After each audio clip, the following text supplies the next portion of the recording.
मैं वर्ग 9वीं की छात्रा हूँ। मेरे स्कूल का नाम उच्च माध्यमिक विद्यालय चांचल मध्य है। मैं आज द्रव्य और पदार्थ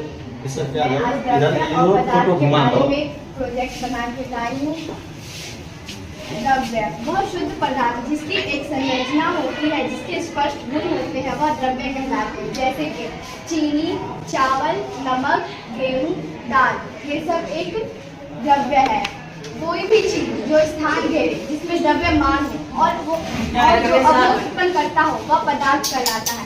जैसे कि पत्थर, हल्दी, लकड़ी, कागज, ये सब एक पदार्थ है।